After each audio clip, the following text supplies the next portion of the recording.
आज हम पढ़ेंगे राष्ट्रीय शिक्षा नीति 2020 मानव संसाधन विकास मंत्रालय भारत सरकार द्वारा जो 2020 का एनईपी नेशनल एजुकेशन पॉलिसी निकाला गया है 2020 का। इसके बारे में हम लोग आज पढ़ेंगे। राष्ट्रीय शिक्षा नीति 2020 सी-टेट में इसमें से 2 क्वेश्चन या 3 क्वेश्चन अवश्य पूछे जाते हैं। आप लोग बिल्कुल ध्यान दें कि राष्ट्रीय शिक्षा नीति 2020 को पढ़िए। मेरे चैनल यूट्यूब चैनल को बिल्कुल लाइक, सब्सक्राइब, शेयर और कमेंट्स करना ना भूलें ताकि मैं अच्छे से और वीडियो बना सकूं। इससे मुझे प्रेरणा मिलेगी या प्रेरित होऊंगा। यहाँ पर देखिए शिक्षा नीति के बहुत सारा अध्याय हैं। पहला है परिचय है, उसके बाद भाग 1 में स्कूल शिक्षा दिया है। तो इसमें हम लोगों को 27 अध्याय मिलेगा, जिसमें से इसका परिचय है, मतलब राष्ट्रीय शिक्षा नीति 2020 का परिचय है। यहाँ पर राष्ट्रीय शिक्षा नीति के बारे में हम लोग परिचय बहुत सारा है, इसको ध्यान से पढ़ने की आवश्यकता है, लेकिन इतना टाइम नहीं है। आप लोग घर पे अच्छे से पढ़ सकते हो। मैं केवल आपको जानकारी उपलब्ध करा रहा हूँ। जो इम्पोर्टेंट है वो क्वेश्चन जो परीक्षा में पूछे जाते हैं। देखो, पिछली नीतियाँ, शिक्षा पर पिछली नीतियों का जोर मुख्य रूप से शिक्षा तक पहुँच के मुद्दों पर था। 1986 की राष्ट्रीय शिक्षा नीति, जिसे 1992 एनपीई 1986 और 92 में संशोधित किया गया था, के अधूरे काम को नीति के द्वारा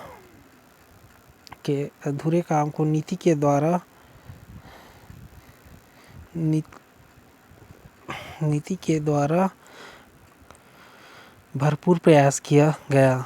1986 और 92 शिक्षा नीति की पिछली नीति के बाद से एक बड़ा कदम निःशुल्क और अनिवार्य शिक्षा अधिनियम 2009 रहा है, जिसका सार्वभौमिक प्रारंभिक शिक्षा सुलभ कराने हेतु कानूनी आधार उपलब्ध कराया। सबसे ज़्यादा सी-टेट में इसी को पूछा जाता है दोस्तों। यहाँ पर कौन सा शिक्षा नीति है जो निःशुल्क और अनिवार्य शिक्षा अधिनियम है, तो आप लोगों को बताना है दोस्तों। अनिवार्य शिक्षा अधिनियम 2009 ये अवश्य पूछे जाते हैं एग्ज़ाम में आपका। और इस नीति के आधार का सिद्धांत है, देखिए यहाँ पर आपको अपना शिक्षा नीति का आधार दिया गया है।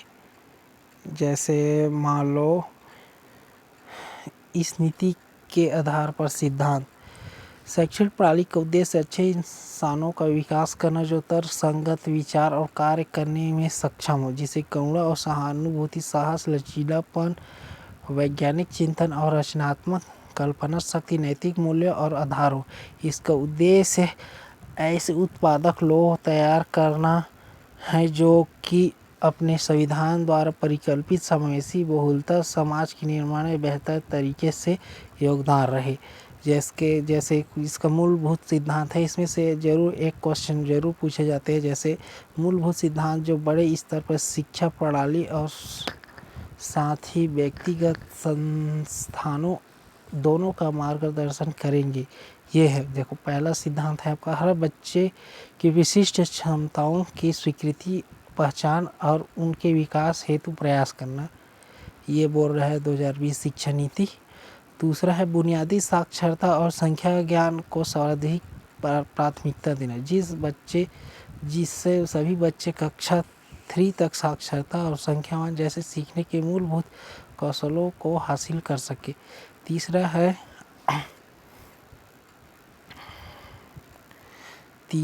है यहाँ पर दोस्तों आप लोगों का है लचीलापन। लचीलापन में आप लोगों को शिक्षार्थियों में उनके सीखने के तौर तरीके और कार्यक्रम को चुनने की क्षमता हो।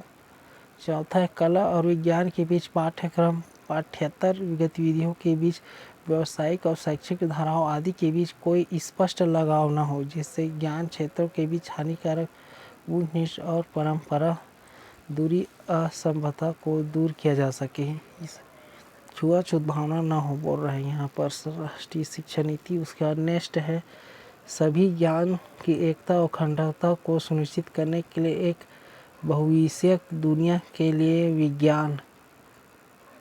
उसके बाद है आपका अवधारणा समझ पर जोर दिया जाए, रचनात्मक और तार्किक सोच पर जोर दिया जाए, नैतिक और मानवीय और संवैधानिक मूल्यों पर जोर दिया जाना चाहिए बोल रहे हैं। बहुभाषिकता और अध्यापन के कार्य में भाषा की शक्ति को प्रोत्साहन देना चाहिए। मतलब एक से अधिक भाषाओं में पढ़ाया जाना। जीवन कौशल जैसे आपसी संवाद, सहयोग, सामूहिक कार्य, लचीलापन हो बोल रहे। सीखने के लिए सतत मूल्यांकन पर जोर दिया जाए, तकनीकी के यथासंभव उपयोग पर जोर दिया जाए बोल रहे 2020 शिक्षा नीति। बहुत सारे इसमें हैं, आप लोगों को राष्ट्रीय शिक्षा नीति के बारे में दिए गए हैं दोस्तों।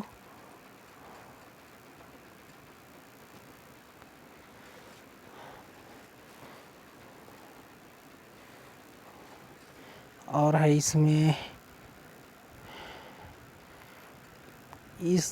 उसके बाद ये सबसे ज़्यादा इम्पोर्टेंट है स्कूल शिक्षा। यह नीति वर्तमान के 10+2 वाली स्कूल व्यवस्था को 3 से 18 वर्ष के सभी बच्चों के लिए पाठ्य चर्चा विषय शास्त्रीय आधार पर 5+3 3+4 की एक नई व्यवस्था पुनर्गठित करने की बात करती है। ये नए शिक्षा नीति 2020 में ये ऐसा स्कूल की व्यवस्था हो ऐसा बोल रहे हैं। जैसा कि यहाँ दी गई है आकृति में, अध्याय 4 में भी इसका विस्तृत विवरण दिया गए हैं। देखते हैं इसमें क्या दिए हैं। देखो यहाँ पर पिछली एकेडमिक ढांचा था,